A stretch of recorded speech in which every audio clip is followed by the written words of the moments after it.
हे WhatsApp guys, welcome back once again. हमारी आज की कहानी एक बेहतरीन थ्रिलर ड्रामा है जो कि आपका गेस कभी भी सही साबित नहीं होने देगी। जैसे आप सोचेंगे इस कहानी में एकदम उसका उल्टा होगा। कहानी की शुरुआत होती है हरम नाम के एक लड़के से जो कि लाइब्रेरी में किताबों को अरेंज कर रहा है। इस वक्त वो अपने मामा डॉक्टर सुदर्शन के साथ रह रहा है। उस लाइब्रेरी में वो किताबों को बहुत ही अच्छे से अरेंज करता है। इतने अच्छे से और कोई जगह पर बुक को अरेंज करना किसी नॉर्मल बच्चे के बस की बात नहीं है, क्योंकि नॉर्मली तो छोटे बच्चे सामान इधर उधर फैलाते रहते हैं। असल में हरम की माँ स्मिता और उसके पिता एएसआई प्रताप दोनों ही पुलिस डिपार्टमेंट में काम करते थे। कुछ समय बाद उन दोनों ने शादी कर ली, जिसके बाद उनके 2 बच्चे हुए, देविका और हरण। लेकिन 10 साल डिवोर्स कंप्लेन फाइल कर दी क्योंकि अब ये पीड़ा उसे सही नहीं जा रही है। अब डिवोर्स केस में दीपिका की कस्टडी तो स्मिता को मिल गई, पर हरण को उसके पिता के साथ रहना पड़ा। कुछ टाइम बाद बैंगलोर में स्मिता की मुलाकात सुदीप नाम के एक आदमी से हुई। उन दोनों ने शादी कर ली, पर किस्मत अभी भी स्मिता के साथ नहीं थी। 1 साल पहले स्मिता ने भी बेटी नीरजा को जन्म दिया। कुछ समय बाद प्रताप की मौत हो गई। हरण की कस्टडी स्मिता को मिल गई, जिससे वो सभी काफी खुश थे। पर 7 साल उस जानवर के साथ रहकर हरण को ऑब्सेसिव पर्सनालिटी डिसऑर्डर हो गया। वो चाहे जितना भी अच्छा कर ले, उसके पिता के लिए वो कभी अच्छी नहीं होती थी। उसे हमेशा हर काम में परफेक्शन चाहिए था, और यही वजह है कि हरण को भी अब सब कुछ परफेक्शन के साथ ही अच्छा लगता है। कुछ समय बाद स्मिता और सुदीप का एक बुरा एक्सीडेंट हो गया, जिसमें सुदीप तो मर गया पर स्मिता आईसीयू में थी। ये सब कुछ हरण की लाइफ में एक बड़े हादसे की तरह था, लेकिन वो अब इससे उभरना सीख चुका है। यहाँ से कहानी कुछ साल आगे शिफ्ट होती है, जहाँ कोयम्बटूर शहर में कुछ लड़कियां एक मॉल में शॉपिंग करने के लिए गई थी। वो सभी ड्रेसिंग रूम में कपड़े चेंज करती हैं। तभी उनमें से एक नोटिस करती है कि उस ड्रेसिंग रूम में एक फोन छुपाया गया है, जिसके कैमरा ऑन है। ये सब कुछ वो बाहर अपने दोस्तों को भी बताती है। तभी अमर नाम का एक एम्प्लॉय कैमरा चेक करने के लिए उनके हाथ से फोन लेता है, और इतनी ही देर में एक दूसरा लड़का उसके हाथ से वो फोन लेकर भाग जाता है। वो लड़की जिसकी वीडियो शूट हुई थी, उसकी शादी होने वाली है। इस वजह से वो अपनी दोस्त के साथ सीधा पुलिस स्टेशन जाती है। पर जब वो अपने घर जा रही होती है, तभी एक गाड़ी उसके सामने आकर रुकती है, जिसमें एक आदमी उसे उसका न्यूड वीडियो दिखाता है और 3 लाख रुपए की डिमांड करता है। इन सब से वो लड़की बहुत ज़्यादा घबरा जाती है, पर क्योंकि उसकी शादी होने वाली है, इस वजह से उसके पास कोई दूसरा रास्ता नहीं था। असल में वो आदमी कोई और नहीं बल्कि उस मॉल में काम करने वाला अमर ही था। अमर का ये साइड बिजनेस था, जिसमें वो लड़कियों के बिना कपड़ों की फोटोज और वीडियोस रिकॉर्ड करता है और इसके बाद उनसे पैसे मांगता है। जिस भी लड़की के बारे में उसे इंफॉर्मेशन चाहिए होती है, उसके लिए वो नकुल नाम के लड़के का इस्तेमाल करता है। नकुल ये सब करना तो नहीं चाहता, पर अमर उसे मजबूर करता है। अमर जब पैसे लेने के बाद अपने गोडाउन वापस आया तो उसे लगा कि वहां कोई है, और तभी एक अनजान आदमी उस पर हमला करने लगता है। कुछ ही देर बाद जब अमर की आंख खुली तो वो आदमी उस पर पेट्रोल डाल रहा था, और देखते ही देखते उसने अमर के साथ उसके पूरे गोडाउन को ही जला दिया। अब ये आदमी कौन था, उसने अमर को क्यों मारा, ये हम आगे जानेंगे। इस इंसिडेंट के 1 हफ्ते बाद डीवाईएसपी दिनेश से मिलने कर्नाटका पुलिस की सीआई एलन आते हैं। असल में अमर की लाश केरला पुलिस को बहते हुए नदी में मिली, जिस वजह से अब सभी स्टेट को इस केस के बारे में पता चल गया। एलन उसे बताता है कि वो इस केस पर इन्वेस्टिगेशन कर रहा है, और उसे इस केस में एक आई विटनेस अलीशा भी मिली है, जिसने वो पूरा इंसिडेंट अपनी आंखों से देखा है। पर उसके बाद अलीशा का एक एक्सीडेंट हो गया, जिस वजह से वो अब किसी को भी पहचान नहीं पा रही है। एलन दिनेश से कहता है कि अब अलीशा की जान को काफी खतरा है, क्योंकि वो खूनी को जानती है। इसीलिए वो कुछ दिनों के लिए दिनेश से एक सेफ जगह पर रुकने के लिए पूछता है, जिस पर दिनेश उन्हें एक फ्लैट दिलवा देता है। पर वो एलन को अलीशा की आइडेंटिटी छुपा कर रखने के लिए कहता है, क्योंकि वो एक हाई प्रोफाइल केस था। अब इसके बाद एलन और अलीशा दिनेश के बताए हुए फ्लैट पर आते हैं। ये वही बिल्डिंग थी जहां हरण और उसकी फैमिली भी रहती है। हरण पहले से काफी बड़ा हो चुका है, लेकिन उसकी आदतें अब भी नहीं बदली। वो अपने नाना सुदर्शन और अपनी 2 बहनों के साथ रहता है। घर आते ही हरण और उसकी फैमिली एलन और अलीशा से मिल जाते हैं, जहां एलन ने खुद को इंस्पेक्टर और अलीशा को अपनी सिस्टर बताकर इंट्रोड्यूस करवाया।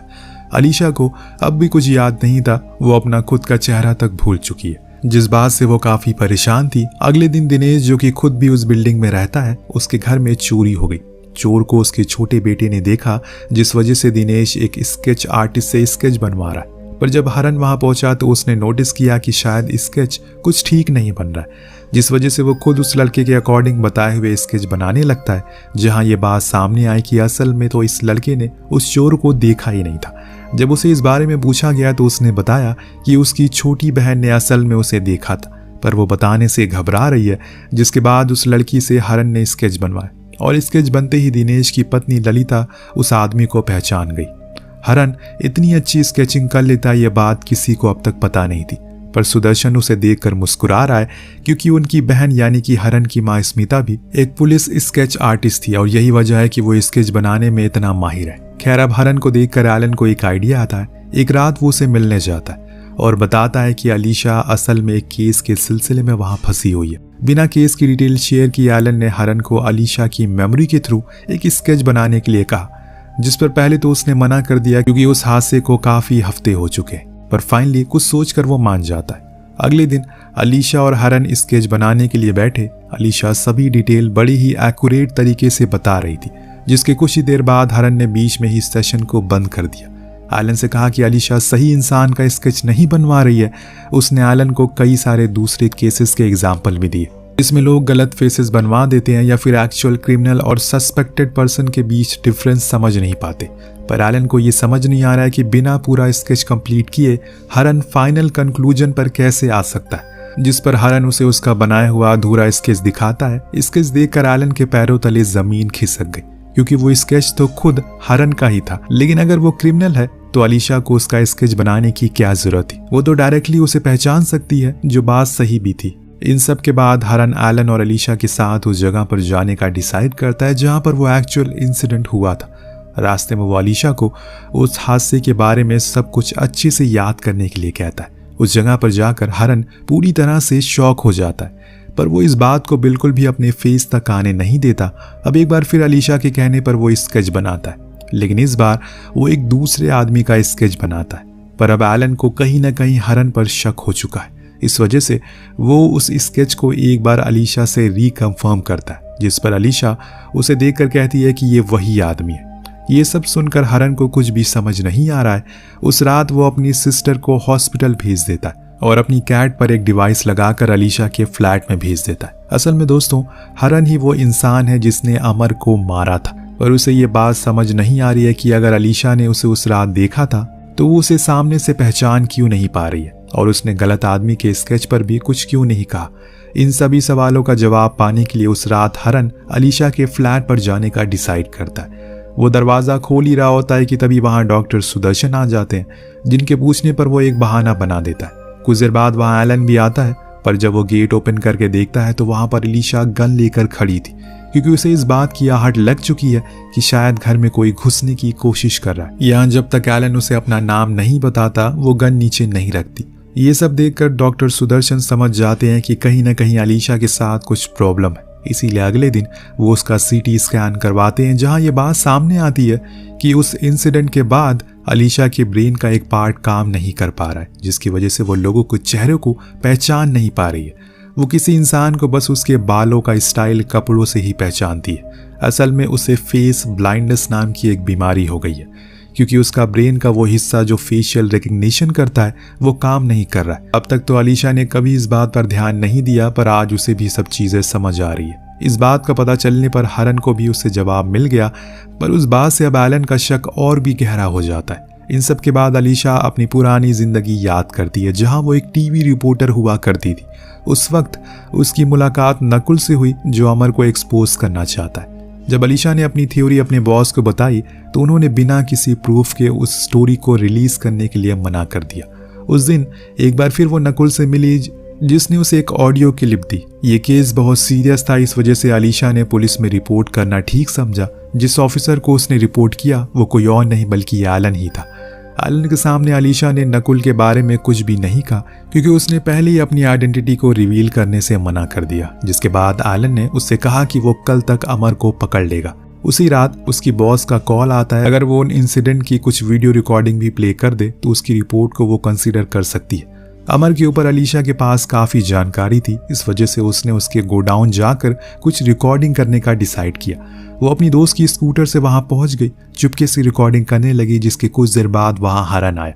उसने पूरी जगह को जला दिया। अलीशा वहां से तो बचकर निकल गई, पर रास्ते में उसका एक ट्रक से एक्सीडेंट हो गया, जिसके बाद से वो एलन के साथ है। यहाँ से हम वापस प्रेजेंट में आते हैं। अब एलन को ये बात कंफर्म हो गई कि हरन ही असली किलर है। वो हरन से अपना क्राइम कबूल करने के लिए कहता है। हरन उस बात का कोई रिस्पॉन्स नहीं करता, लेकिन सबसे बड़ा सवाल उसे ये समझ नहीं आ रहा है कि आखिर हरन ने ऐसा क्यों किया। कुछ देर बाद वहां पर दिनेश और बाकी ऑफिसर भी आ जाते हैं, पर इसके पहले कि वो हरन को अरेस्ट करते, वो आदमी जिसका स्केच हरन ने बनाया था वो वहां आ जाता है और सरेंडर कर देता है। उस आदमी के ऐसे करने की वजह से वो लोग हरन को अरेस्ट नहीं कर पाते, लेकिन अभी भी एलन का शक हरन से हटा नहीं था। इसीलिए वो अपने दोस्त से उसके बारे में और डिटेल निकालने को कहता है। इन सब के बाद एलन हरन से मिलने के लिए जाता है और उसे अमर की एक हार्ड ड्राइव के बारे में पूछता है, पर वो हरन के पास नहीं थी। असल में उस हार्ड ड्राइव में वो सारी वीडियोस थे जो अमर ने इकट्ठा किए थे। खैर, इसके बाद एलन को पता चल जाता है कि वो हार्ड ड्राइव पुलिस कस्टडी में है, जिसके बाद वो गायब हो जाता है। पुलिस उसे कांटेक्ट करने की बहुत कोशिश करती है, पर उसका कोई निशान नहीं था। यहाँ से डॉक्टर सुदर्शन अलीशा को हरन के पास लेकर जाते हैं, जहाँ हरन उसके सामने एक शॉकिंग ट्रुथ रिवील करता है कि कुछ समय पहले उसकी बहन नीरजा और उसकी दोस्त शकीना के साथ अमर ने गलत काम किया था।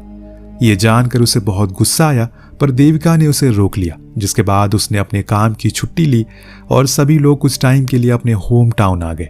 कुछ समय बीतने के बाद अब नीरजा भी धीरे धीरे अपनी जिंदगी में नॉर्मल होने लगी, लेकिन तभी अचानक एक दिन शकीना का भाई अंसर हरन से मिलने आया। उसने हरन को बताया कि कुछ दिन पहले उसके पास 30 सेकंड की एक रिकॉर्डिंग आई है जो कि शकीना के साथ हुए गलत काम की थी। ये सब अमन ने किया है, वो अब उसे ब्लैकमेल कर रहा है और ये सब जानकर उसे बर्दाश्त नहीं होता, और जिस वजह से उसने जाकर अमर को जान से मार दिया।